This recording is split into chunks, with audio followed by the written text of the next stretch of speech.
Dzisiaj 29 grudzień 2023 rok i tak wygląda nasz kosmogram. To jest na godzinę dokładnie 15:55, ale kręcę, robię ten film troszeczkę później, gdzieś o godzinę, ale to nie jest istotne, ascendent się po prostu poruszył, ale aspekty mniej więcej są wszystkie podobne do siebie. I to są nasze aspekty. Czy dzisiaj będę omawiał? Tak, ale zagadnienie, które jest dla mnie bardziej interesujące, ponieważ mam mnóstwo telefonów, żeby zrobić kosmogram roczny. Trzeba pamiętać o jednej rzeczy, że ten moment, który pojutrze jest, tak, czyli dokładnie z niedzieli na poniedziałek, czyli nowy rok, nie jest to wymierne dla astrologii. Dla astrologa jest to taki dzień, który nie ma większego wpływu na losy na przykład świata, czy nawet osoby. Ze względu na to, że po pierwsze jest to ustalone przez człowieka, a nie przez przypuśćmy historię świata.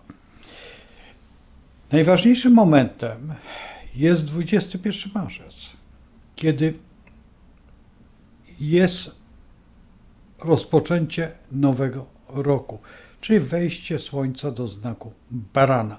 I ten moment jest bardziej historyczny, szybciej z niego się interpretuje niż z tego sylwestrowego. Oczywiście, że z sylwestrowego po wielu, wielu latach możemy cokolwiek powiedzieć.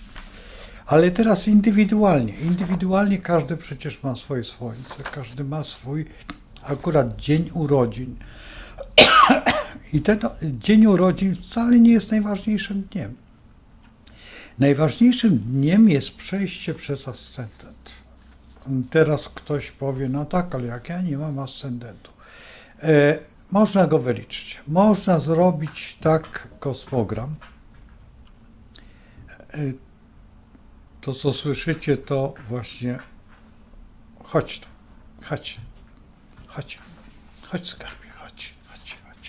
Coś wam pokażę. To nie jest takie proste, ale w założeniu. Chodź. O.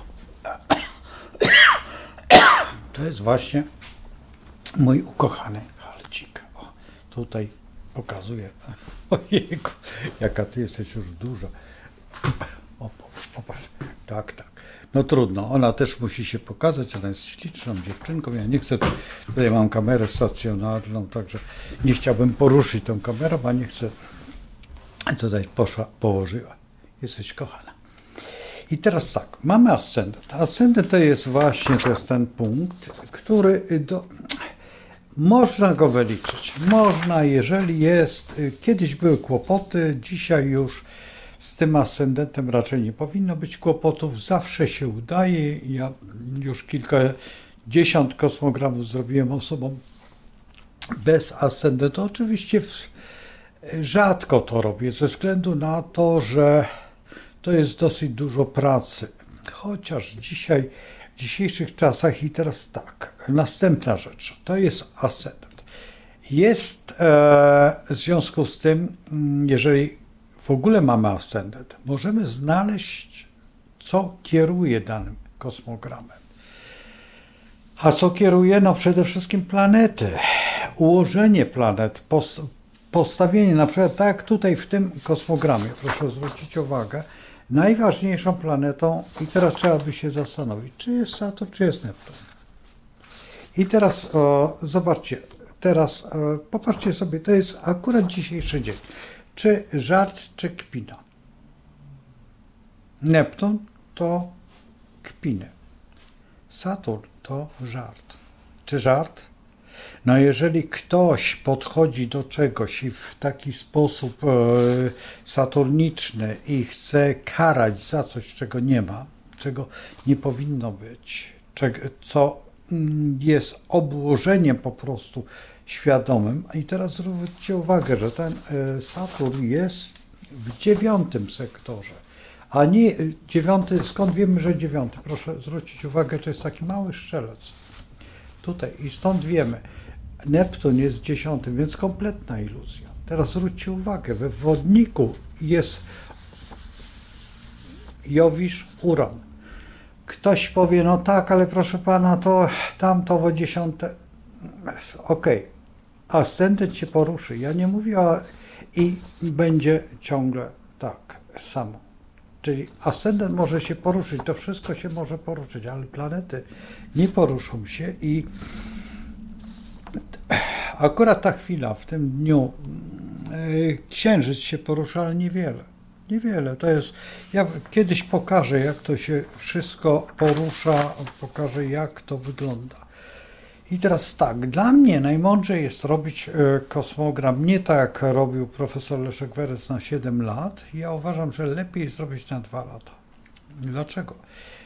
2 lata, ponieważ te 2 lata są pełniejsze w pamięci. I teraz jeżeli buduję kogoś, ja tu zdradzam po prostu swój warsztat, no ale trudno, muszą Państwo wiedzieć. Ze względu na to, że jest taka sytuacja, że 2 lata pamiętacie i przez 2 lata możecie wypełnić to, co Wam wytłumaczy astrolog, to, co zrobi się ten kosmogram na tym najwyższym poziomie, bo 2-letni kosmogram jest. Teraz, kiedy się nie robi kosmogramów? Nie robi się dokładnie przed urodzinami.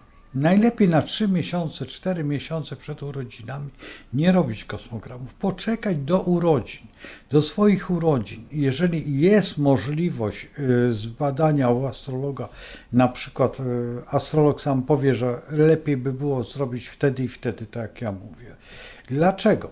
Zaraz Państwu wytłumaczę. Jeżeli jest w pobliżu Pluton, lepiej przeczekać ten Pluton, lepiej wytłumaczyć, co się stanie. Astrolog powinien wytłumaczyć i nie robić tego kosmogramu. Ja bardzo często spotykam się nawet z doświadczonymi astrologami, którzy mówią, że ale wiesz co, trzeba, bo to tamto o 10. Nie zgadzam się. Trzeba wytłumaczyć, że jest taka i taka sytuacja. Proszę ewentualnie o telefon czy o kontakt, ze względu na to, że przed Panem jest bardzo trudny czas i nie chcę, żeby Pan wyobraził sobie, że Pan jest już poza jakby systemem i że Pana dobiegają największe kłopoty życia. Po co? Po co? Nie ma sensu. Pamiętajmy o tym, że po tym Plutonie jest cudowna wiosna i na tej wiośnie można wiele zbudować, ale też trzeba wiedzieć, kiedy ta wiosna jest. I bardzo często ja spotykam osoby, które dzwonią do mnie i tutaj już się nic nie da zrobić, dlatego że już jest po tym Plutonie. Już osoby wyobrażają sobie, że sobie dadzą radę i w tym momencie one pójdą do przodu i będą funkcjonować. To jest mały błąd. Następna rzecz, która jest błędna, do astrologa trzeba się przygotować dosyć dokładnie, przede wszystkim datę i godzinę urodzenia. Te godziny, ja dam przykład mojej koleżanki, która także studiowała astrologię. I ona poszła po prostu, jak to się mówi, usłyszała, o której godzinie się urodziła, ale nie sprawdziła w Urzędzie Stanu Cywilnego, ponieważ się rodziła w małym miasteczku, więc podejrzewała, że prawdopodobnie urodziła się o godzinie, ja już nie pamiętam dokładnie, ale przypuśćmy w założeniu godzina 14. Czyli godzina 2. Ale która druga? Tak? No i ona się urodziła właśnie o godzinie 14, a podała, że o 2, bo jej wypadało tak, ponieważ powiedziała 2, dowiedziała się o 2 i poszła, zrobiła sobie kosmogram i żyła na tym kosmogramie do momentu, kiedy jej nie runęła dokładnie. Właściwie dokładnie całe życie runęło. Wprowadziła się w wielki błąd, nazwijmy to inaczej. Jej firma konkretnie zbankrutowała, która była potężną firmą, jedną z najbardziej znanych w pewnym środowisku. No więc to nie była jakaś firma, która zatrudniała, przypuśćmy, gdzieś tak w porywach do 300 paru osób. I to runęło strasznie. Ja byłem w ogóle bardzo zdziwiony, ponieważ brałem w tym troszeczkę udział w ratowaniu tej firmy, ale za każdym razem jej znajomość astrologii i ciągłe powtarzanie, że tak miało być, znaczy z tego pierwszego kosmogramu, którego ja nie robiłem akurat, i mnie bardzo dużo rzeczy nie pasowało. I teraz sytuacja jest taka, że zawsze pilnuję tego ascendentu, tej godziny urodzenia. I teraz skąd można wziąć tą godzinę urodzenia? No to już to dowiecie się, te osoby się dowiedzą, które są na moich zajęciach, czyli konkretnie chcą poznać królewską wiedzę. Teraz jak długo trwa szkolenie? Szkolenie trwa mniej więcej około roku. Ja tak preferuję, można to zrobić w ciągu jednego dnia, nauczyć się całego kosmogramu, to nie jest problem. Właściwie na to potrzeba 2,5 godziny, na to, żeby dowiedzieć się wszystko o tym. Tylko to jest tak, że mniej więcej wiecie, że gdzieś dzwoni, tylko w którym kościele absolutnie nie będziecie wiedzieć i absolutnie nic więcej nie zrobicie. Po roku już zaczniecie czytać, już mniej więcej po 4-5 miesiącach powinniście odczytywać kosmogram i bardzo dobrze, a jeżeli pracujemy w grupach, to w tych grupach zaczynacie poznawać psychologię planety. I to jest właśnie najważniejsze. Dlaczego ta sama planeta, inaczej znaczy w tym kosmogramie, inaczej w tym, ta sama planeta, albo ten sam sektor, na przykład przypuśćmy pierwszy sektor, który jak cię widzą, i każdego widzimy w inny sposób. Dlaczego tak jest? No to jest tajemnica królewskiej wiedzy. I oprócz tego jeszcze jest coś takiego, że mimo, że się urodziliście jako lwy, nie jesteście lwami. Nie traktujemy was, my astrolodzy nie traktujemy was, bo jest tak zwane przeniesienie władcy kosmogramu, albo też przejmuje dana planeta cały kosmogram i rujna jest. Bardzo często jest tak, że jak czytacie kosmogram, to nagle się okazuje, że ten kosmogram w ogóle do was nie pasuje. Coś jest nie tak. Wszystko, co tam jest zapisane, jest błędem i taką troszeczkę jakby iluzją, zupełnie jakby to był inny świat. I dopiero kiedy idziecie do astrologa, kiedy astrolog jest w miarę pojętny na przykład, bo spotkałem się i to w towarzystwie wybitnych astrologów, nazwijmy to tak, i tak patrzyłem troszeczkę na nich z przerażeniem, bo była taka sytuacja, że robiłem chłopaka kosmogram i w pewnym momencie on pyta się, co byś tutaj zrobił w tym kosmogramie i dał mi ten swój kosmogram, a ja odpowiedziałem tak, wiesz co, najważniejszą rzeczą to to, żebyś odczepił się od własnego ojca, wiesz, ojciec nad tobą, tobie przeszkadza i rzuca ci kłody. I ten chłopak tak się patrzył na mnie, w ten sposób mówi, wiesz co? Całkowita racja. Ja właśnie skończyłem studia, gdzie ojciec bardzo mi przeszkadzał właściwie. I on właściwie, a przyszły te koleżanki powiedziały, że to nie jest istotne. No to w tym momencie runęła według mnie cała psychologia, którą troszeczkę poznałem. Runęła cała filozofia, runęła cała jungowska, nazwijmy to technologia astrologii i runęło wszystko, co i w tym momencie po prostu stwierdziłem, że Jeżeli astrolog tak podchodzi do drugiego astrologa, od którego powinien się uczyć, bo zawsze jest tak, że astrolodzy się uczą od siebie. My uczymy się od siebie, mimo to, że czasami jest ten astrolog bardzo młody, tak jak wy będziecie za, przypuśćmy, rok, czy 2, czy 3, to w zależności, w którym momencie przystąpicie do astrologii, czy chcecie w ogóle. Ale każdy kosmogram, który się robi, jest w pewnym sensie nauką, dlatego że dobrym astrologiem się jest po zrobieniu minimum tych 300-400 kosmogramów. Dopóki nie zrobicie 300 kosmogramów, to nie jest tak, że zrobicie takie coś i wydrukujecie i zrobicie sobie codziennie, wydrukujecie taki kosmogram. Nie, to trzeba codziennie interpretować jeden kosmogram. To jest straszna rzecz. My przeciętnie uczymy się kosmogramu gdzieś około 2 dni. 3 dni, nawet kiedyś w dawnych czasach ja uczyłem się tydzień kosmogramu. Także słuchajcie, teraz popatrzcie sobie, jak szalenie trzeba być zdeterminowanym, żeby zrobić jeden kosmogram dziennie. Teraz jeden kosmogram dziennie, czy można zrobić? No ja byłem akurat zapraszany na te zjazdy takie integracyjne i tam pracowałem jako astrolog. No i przypuśćmy te 50 osób robiłem przez dzień, tak? No więc 50 kosmogramów widziałem.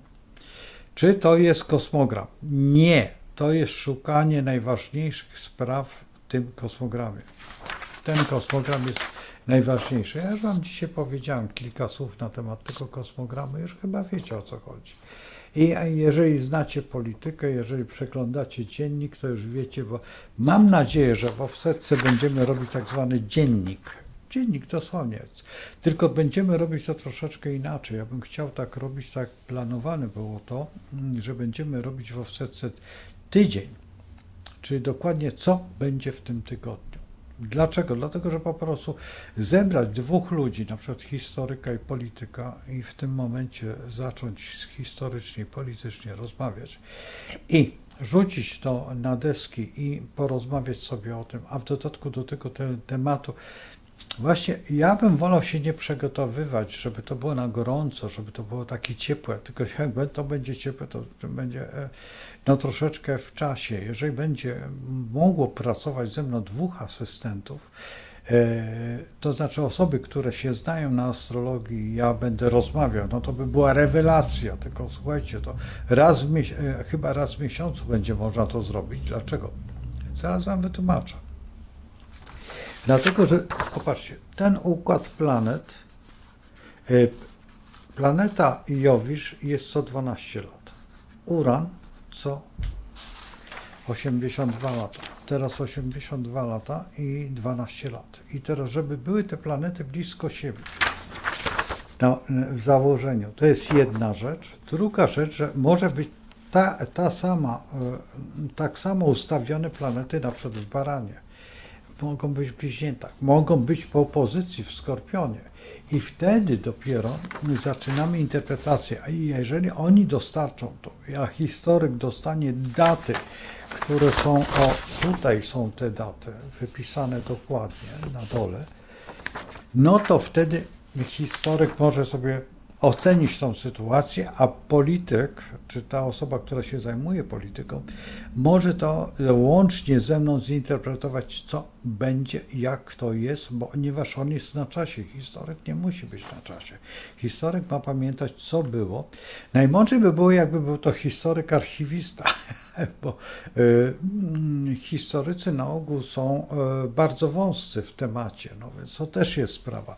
To wtedy no, trzeba by na przykład okres międzywojenny, który jest bardzo interesujący, ale okres na przykład teraźniejszy, który jest do stanu wojennego, czyli od 39 roku, czy nawet weźmy od 14 roku, od 14 do 39, właściwie do stanu wojennego wprowadzonego przez pana Jaruzelskiego, To w takim razie to jest bardzo interesujący okres, ponieważ ten okres dotyczy nas i ten okres, co najciekawsze, że on cały czas promieniuje w naszym życiu, w naszej deklaracji pojemności naszego umysłu. To znaczy, o niektórych rzeczach nie wiemy, a chcielibyśmy wiedzieć to, co dzisiaj jest, to, co się dzisiaj dzieje, to, co dzisiaj jest, no przypuśćmy, to, co było ostatnio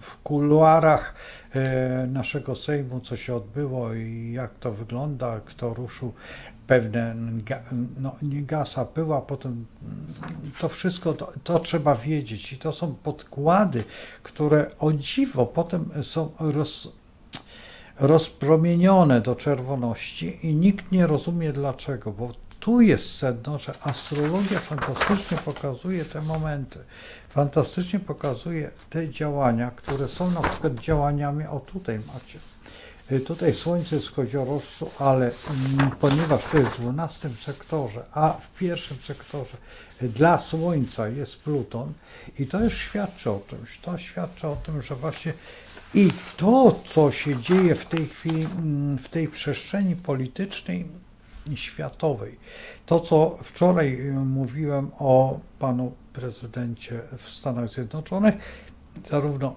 tym, który jest i tym, który dopiero będzie lub też mu przeszkodzą. Jeżeli mu przeszkodzą, no to będzie, przypuśćmy, czarny wtorek, czy czarny czwartek, czy czarny piątek, w zależności kiedy ogłoszą. I od tego momentu będziemy mogli powiedzieć, że rozpoczynamy apokalipsę naszego życia i to, co się dzieje współcześnie, bo jeżeli zaczyna się zabawa w jakiekolwiek igrzyska, to te igrzyska zaczynają też planować, że będzie ten nowy ład, czy nowa, jak to się mówi, nowa szmata, tak? I nowa szmata zrobi swoje i zrobi porządek. To tak jak się mówi, jak przychodzi nowa sprzątaczka, tak? Do gabinetu i zaczyna sprzątać, tylko zaczyna sprzątać od biurka. Na biurku są najważniejsze rzeczy i wszystkie idą w kąt i to zaczyna być wyjątkowo niebezpieczne, ale tak nie tyle niebezpieczne, co zaczyna być w założeniu karygodne, ponieważ dla niektórych stabilizacja, pewien proces, który następuje powoli, który pamiętamy jeszcze z czasu naszych pradziadków, albo jeszcze dalej, jeżeli mamy taką historię, bo bardzo często my chcemy czegoś nowego, ale to tylko chcemy, ale kiedy przychodzi nam żyć w czymś nowym, to wcale nie jest takie różowe. Kiedy my budujemy sobie to coś nowego na własne życzenie, to wtedy tak, ale nie kiedy ktoś nas umieści, na przykład w białym pomieszczeniu, z białymi meblami, z białym wszystkim, a my przyjdziemy z kolei z jakiegoś dworu, gdzie jest szaruga, gdzie jest błoto, gdzie jest brud i jeszcze oprócz tego opryskał nas samochód, na przykład jadący obok i mamy zupełnie nawet za okularami błoto.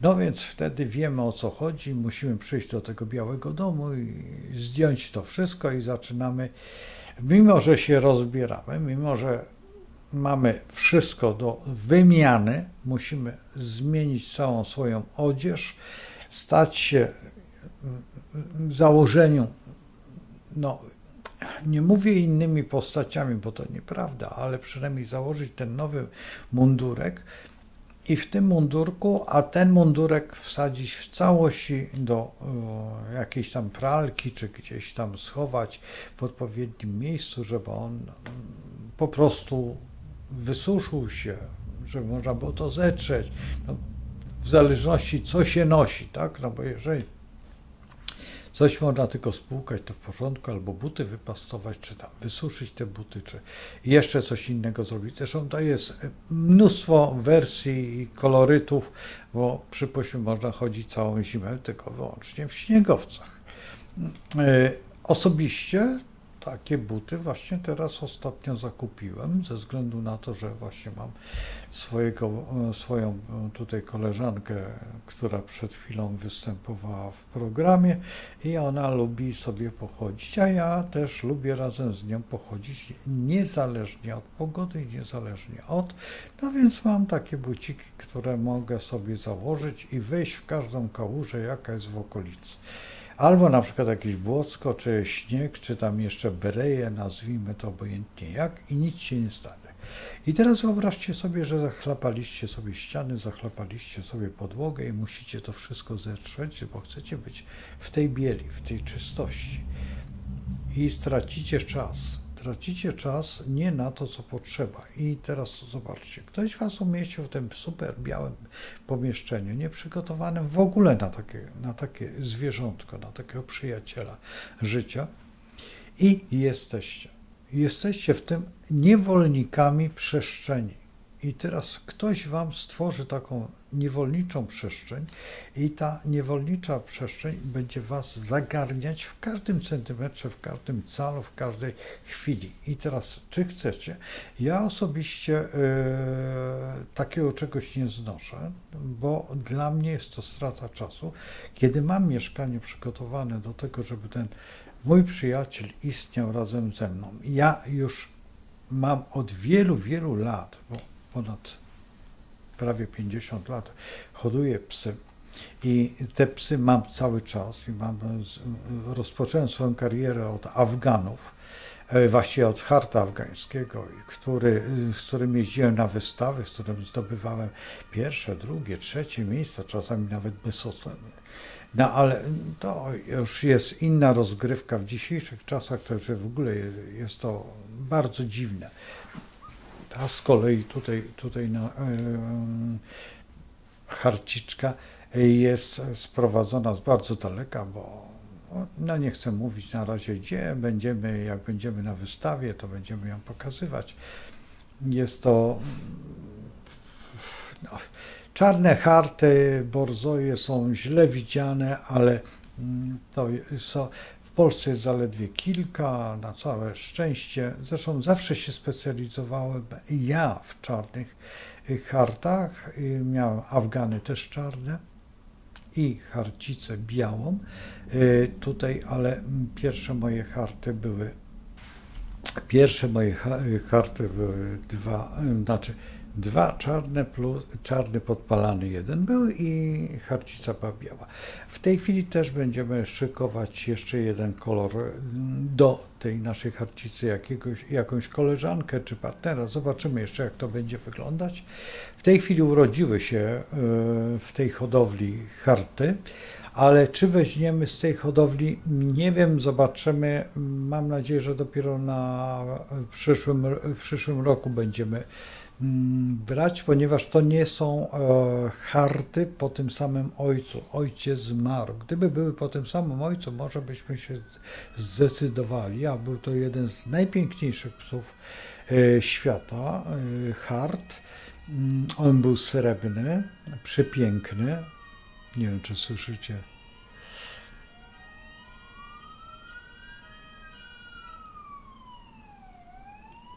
Obudziła się harciczka.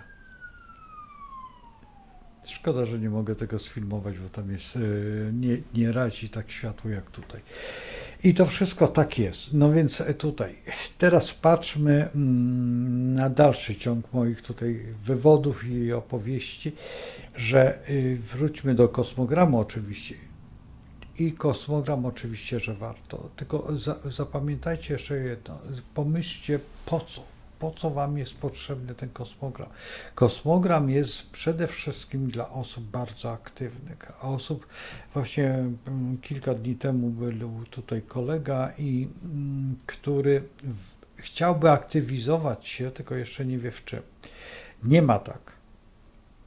Czy kierunek może astrolog zbudować? Oczywiście, że tak. Kierunek pokaże, ponieważ w kosmogramie widać kierunek.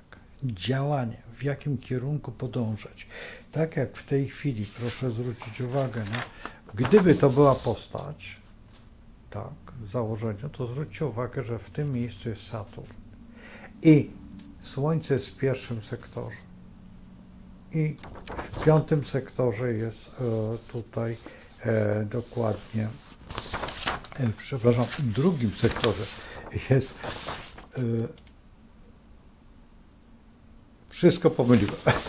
Dobrze, tutaj jest sektor Panny, tu w drugim sektorze jest Księżyc i tutaj w najwyższym sektorze jest Neptun.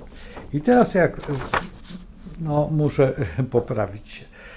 Także jak tutaj widzicie, ten kosmogram najbardziej by mnie pasował do człowieka, który jest na przykład muzykiem.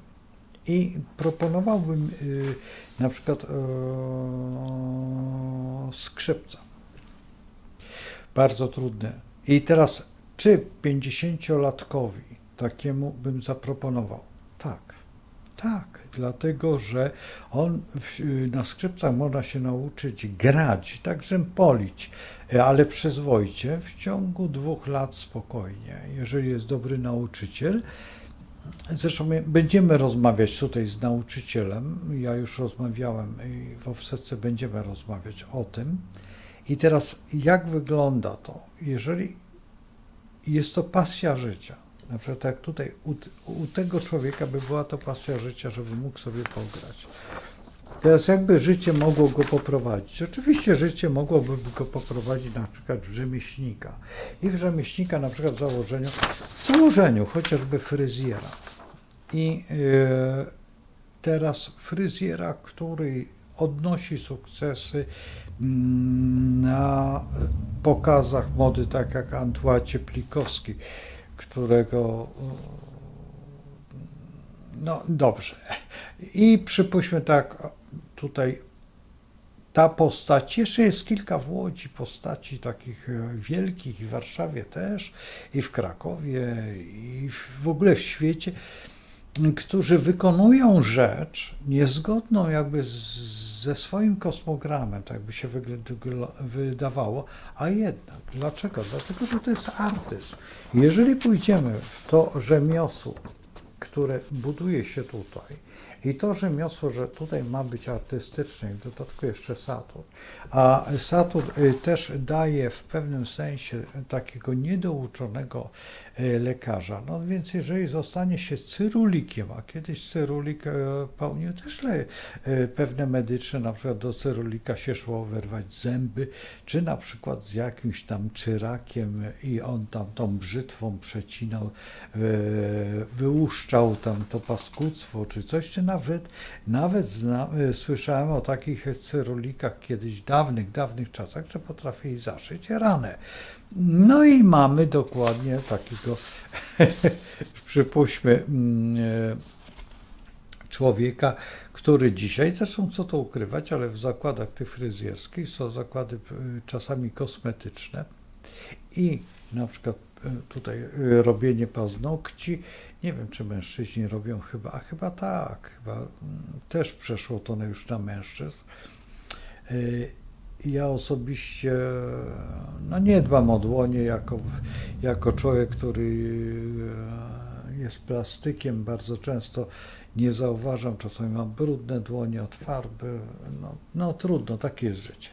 I tak to wygląda, także słuchajcie, tutaj z kosmogramu naprawdę wiele rzeczy można wyczytać i wiele rzeczy można opowiedzieć. Najciekawszą rzeczą jest to, co ja najbardziej lubię, kiedy rozmawiam przez telefon i opisuję osobę, jak wygląda.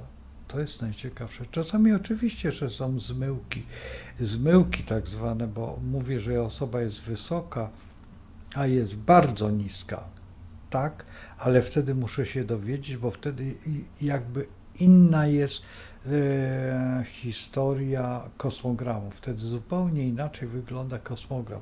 Tak jest jak to, co ja tłumaczę swoim uczniom, że jest matura i co nazywam maturą. Czy maturą nazywamy, bo powszechnie się nazywa to moment, kiedy pójście i zdania tego egzaminu dojrzałości.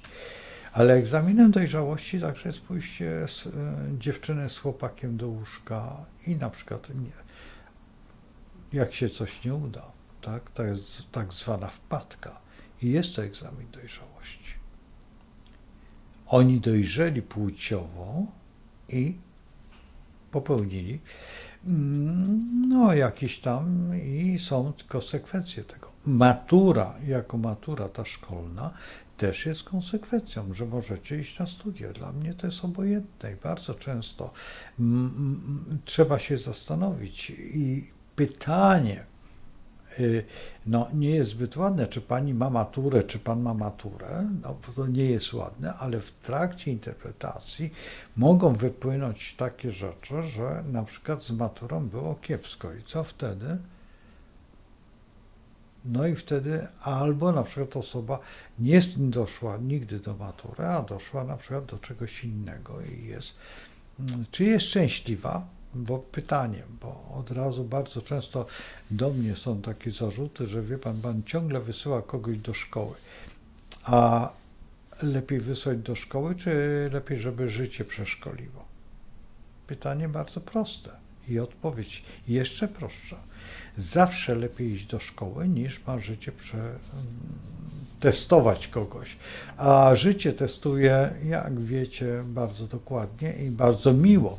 I jak jest takie miłe przetestowanie, no to wtedy dowiadujemy się, że jesteśmy wielcy w swojej słabości, czy nazwijmy niewinności, czy jeszcze jakiejś innej formie. Także tutaj sytuacja jest bardzo prosta i bardzo klarowna. Także tutaj w tym wypadku radzę po prostu zastanowić się nad wszystkimi działaniami, które są jesteśmy przed tym nowym rokiem. Jak będzie wyglądać ten nowy rok, zależy tylko wyłącznie od nas. Jak my będziemy postępować. Czy ten nowy rok jest nowym rokiem? Słuchajcie, jeżeli wam się coś nie uda, nie martwcie się, dlatego że 21 marzec jest początkiem i wtedy możemy sobie powtórzyć. Teraz możemy zrobić tylko takie déjà vu, taką retrogradację. I, popatrzcie, układ finansowy, ten rok podatkowy, jest wszystko robione potem tam gdzieś w późniejszym terminie. Teraz musimy podsumować siebie, zobaczyć ile i albo nadrobić, albo po prostu jest czas na to, by podejść saturnicznie do swoich wydarzeń, czy czasami nie zlikwidować tej firmy. Co dzisiaj się dzieje, właściwie globalnie likwiduje się firmy, wszelkie firmy, tylko te firmy, które są jakby potężnymi, które mogą sobie pozwolić na jakieś ciosy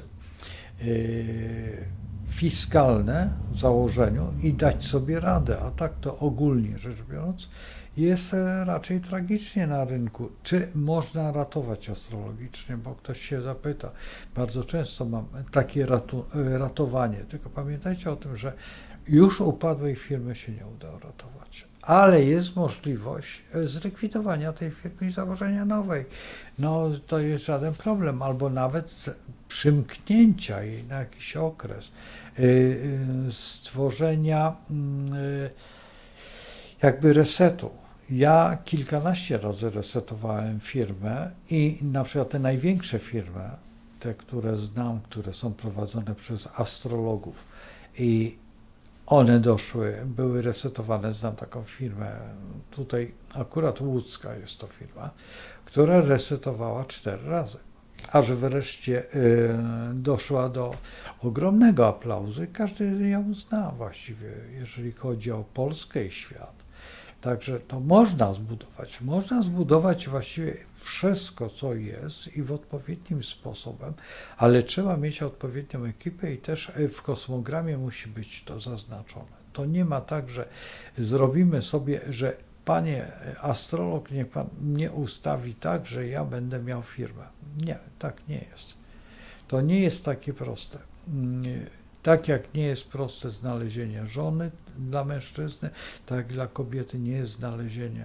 To, że większość astrologów chciałoby otworzyć tak zwaną swatkę astrologiczną, jakoś to wszystko się nie udaje, bo już wszystko jest dobre, a jednak nie i jednak to nie działa. Także słuchajcie, tak to wygląda. Także jeżeli chcecie robić kosmogram, to proszę was, czekajcie sobie albo poczekajcie sobie do konkretnie do tego waszego słońca, czyli do waszych urodzin, albo podejmijcie jeszcze bardziej odważną decyzję po prostu kontaktu z astrologiem, nawet ze mną, co za problem, i ustalenie, gdzie jest ascendent, ustalenie tego wszystkiego i od tego momentu, albo wyznaczenie terminu konsultacji, tak to bym nazwał, tak najprościej, dlatego, że nie jest obojętne kiedy.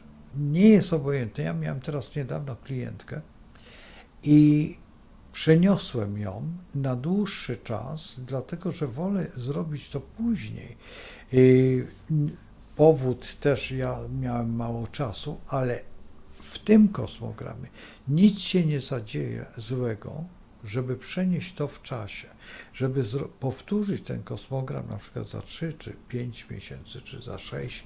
Mam też taką panią, taką klientkę, która jest moją bardzo dobrą znajomą, której już nie robię ponad 6 lat kosmogramu. Dlaczego? I słuchajcie, autentycznie, mówię jako astrolog już bardzo doświadczony, że nie za bardzo wiem, jak podejść do tematu.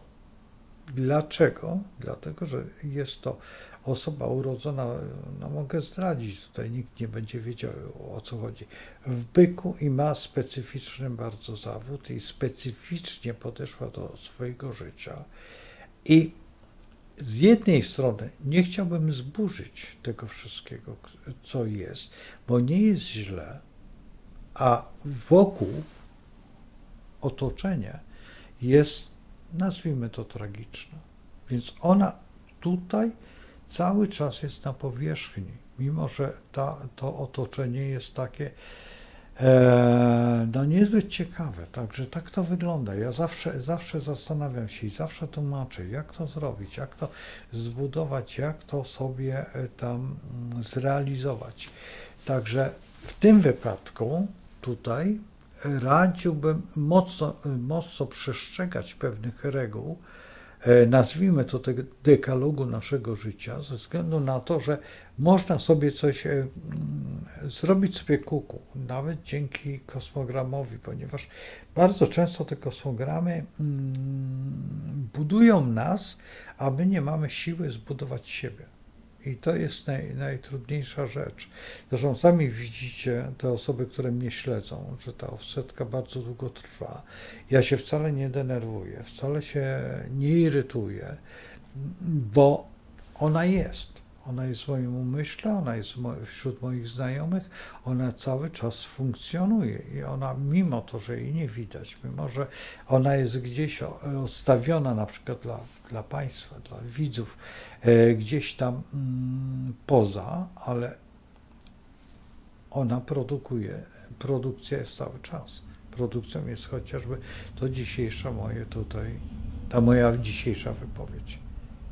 Po to, żeby Państwa zastanowić. Ja jutro właśnie mam ten pierwszy dzień, który zezwoli mnie na to, że będę wiedział, jak postąpić w następnym moim doświadczeniu. Chociażby ta kamera, z której teraz korzystam, ona będzie brać główną rolę w offsetce. I właśnie to jest dla mnie najciekawsze, że właśnie z tych mechanizmów muszę się nauczyć i to nie jest tak, że ja sobie stworzę świat i potem ten świat będzie nierealny albo zupełnie muszę zdecydować, czy będę pracował na tej, czy na jakiejś innej, ale uważam, że ta kamera jest jedną z ciekawszych rozwiązań, mimo to, że właściwie powinienem skorzystać z innych. Ale to daje mi swobodę przede wszystkim i kontakt z Państwem i z rzeczywistością. Także na razie do usłyszenia, do zobaczenia, do jutra. Jutro dalsze moje wypowiedzi na temat, a to taki, co to ukrywać, warsztat astrologa, albo też zastanowienie się nad tym, to co bym bardzo Państwa prosił, o te łapki w górę i subskrypcje, ale przede wszystkim na zastanowienie się, co chce się uzyskać dzięki kosmogramowi, bo kosmogram naprawdę wiele może. Wiele może i astrolog też, jeżeli jest doświadczonym astrologiem, bo jeżeli jest niedoświadczonym astrologiem, to może tylko wyłącznie zepsuć. Zresztą ja znam takich, mimo to, że uczą, mimo że są, można by powiedzieć, że od wielu, wielu lat, to nawet starsi ode mnie stażem, chociaż już właściwie wymierają ci starsi ode mnie stażem. Ja się śmieję, ale to wcale nie jest śmieszne w tym momencie, ale po prostu albo nie mają, albo po prostu tak jak Reksio i Pucek na tym filmie te zdjęcia robi cały czas, dlatego też nie zostałem fotografem. I w pewnym momencie, czy żałuję? Nie żałuję tego, że nie zostałem fotografem, bo jakbym miał dzisiaj klepać te zdjęcia do paszportów i do dowodów, to słuchajcie, żadna przyjemność. Żadna przyjemność. Ja poznałem ten zawód dogłębnie. To nie jest to, co ja bym chciał. Ja jestem jednak duszą niespokojną, artystyczną i ten artyzm, no to konkretnie astrologia we mnie odkryła. To mnie odkryła astrologia, a nie ja astrologię. To nieprawda. To tak jak powiedział mój taki bardzo dobry znajomy, że to ta dziedzina nas odkrywa. I właśnie w ten sposób można podejść do kosmogramu, że kosmogram pokazuje, czy u mnie w kosmogramie widać tą astrologię? Widać. Właśnie najgorsze, że widać. Ja to dopiero zobaczyłem w 5. roku swojej egzystencji w astrologii. 5. roku. Kiedy już byłem 5-letnim. Ja zresztą opowiadałem o tym wielokrotnie, o tych moich zwątpieniach i wątpieniu w astrologię, bo zawsze się wątpi, zawsze w każdą sztukę, w każdą dziedzinę się wątpi, czy warto dalej brnąć, ponieważ w pewnym momencie stają się przeszkody. No nic, zostawiam Was, jutro spotykamy się, nie wiem o której, nie wiem jak, zobaczymy. Do zobaczenia. Dzisiaj oczywiście jest 29 grudzień. No i powodzenia w myśleniu. To jest najważniejsze. Myśleć.